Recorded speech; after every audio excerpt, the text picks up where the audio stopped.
नमस्कार, मैं आकृति और आप देख रहे हैं इंडिया पब्लिक खबर। परिवारवाद हिंदुस्तान की सियासत का वो अहम पहलू जिसे अब तक नेता बचाव के तौर पर ढाल बनाते थे, लेकिन अब सपा के सर्वेसर्वा अखिलेश यादव ने इस बहस को एक नया ही मोड़ दे दिया है। जहां जिस परिवारवाद को लेकर समाजवादी पार्टी के मुखिया अखिलेश यादव अक्सर लोगों के निशाने पर आ जाते हैं, जिस मुद्दे को लेकर अक्सर उनके विरोधी हमला बोलते हैं, आज उन्होंने उसी परिवारवाद के फायदे गिनवा दिए हैं। अखिलेश यादव ने कहा है कि राजनीति में परिवारवाद के भी अपने फायदे हैं। उनकी परिवार के 5 लोग सांसद हैं और इस वजह से पार्टी नहीं टूटती है। इतना ही नहीं, उन्होंने उन दावों को भी खारिज कर दिया जिसमें दावा किया गया था कि विरोधियों ने उनकी पार्टी तोड़ने की कोशिश की थी। और क्या कुछ कहा है सपा मुखिया अखिलेश यादव ने, आपको बताते हैं इस खास रिपोर्ट में। दरअसल भाजपा की तरफ से हाल ही में यह आरोप लगाया गया था कि सपा एक ही परिवार के कई उम्मीदवारों को टिकट देकर राजनीति में भाई भतीजावाद को बढ़ावा दे रही है, जिसका जवाब देते हुए अखिलेश ने कहा कि लोगों को परिवारवाद के फायदे के बारे में भी सोचना चाहिए। अखिलेश यादव ने कहा, कभी कभी आपको यह भी सोचना चाहिए कि परिवारवाद से लाभ क्या होता है। उन्होंने आगे कहा कि हाल ही में लोकसभा में सांसदों की खरीद फरोख्त की खबरें आई थी, कई पार्टियों में फूट पड़ गई। क्या आपने कभी सोचा है कि समाजवादी पार्टी में फूट क्यों नहीं पड़ी?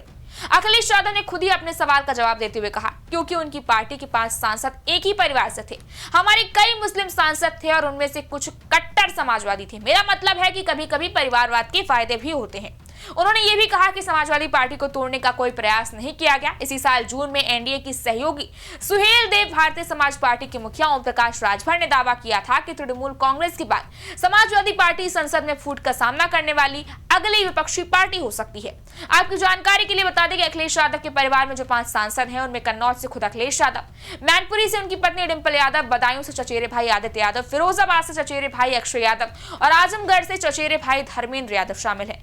यही ये भी बता दें कि अपने मुख्य मुस्लिम यादव वोट बैंक को बनाए रखने और गैर यादव ओबीसी वोटों में सेंध लगाने की कोशिश में अखिलेश यादव ने 2024 के लोकसभा चुनावों में यूपी की 62 सीटों पर यादव समुदाय से केवल 5 उम्मीदवार उतारे थे और संयोग से ये 5 पार्टी के संस्थापक मुलायम सिंह यादव के परिवार से ही है। और खास बात यह है कि वो सारे के सारे जीत भी गए थे। वहीं बताते चले कि आदित्य मुलायम के भाई और जसवंत नगर के विधायक शिवपाल के बेटे हैं, जबकि अक्षय एसपी के वरिष्ठ नेता और राज्यसभा सांसद राम गोपाल यादव जो मुलायम के चचेरे भाई हैं, उनके बेटे। तो वहीं धर्मेंद्र यादव मुलायम के भाई अभय राम यादव के बेटे हैं, जो राजनीति से फिलहाल दूर रहे हैं।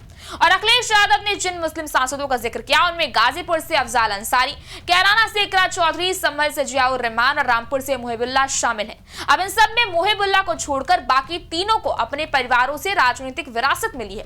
कुल मिलाकर जिस परिवारवाद को लेकर विपक्ष अक्सर घिर जाता है, खासकर समाजवादी पार्टी पर, तो आरोपों की झड़ियां ही लग जाती हैं।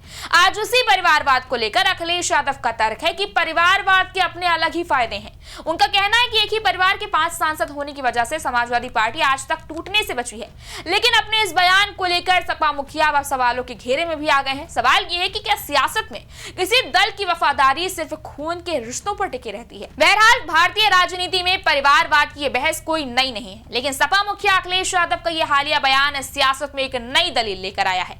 सपा प्रमुख का यह तर्क अपनी पार्टी को एकजुट रखने का फॉर्मूला जरूर हो सकता है, लेकिन इसने कई तीखे सवाल भी खड़े कर दिए। सवाल है कि क्या धरातल पर पार्टी के लिए दिन रात काम करने वाले नेताओं कार्यकर्ताओं पर भरोसा नहीं किया जा सकता है? अखिलेश यादव का यह तर्क भले ही उनकी पार्टी के लिए एक मास्टर स्ट्रोक हो, लेकिन वो भारतीय लोकतंत्र के उस सिद्धांत पर एक सवालिया निशान जरूर है जो सभी को बराबरी का हक देता है। फिलहाल इस बारे में आपकी क्या राय है, आप हमें कमेंट सेक्शन में जरूर बताएं। इस वीडियो को लाइक करें, शेयर करें, चैनल को सब्सक्राइब करें। शुक्रिया।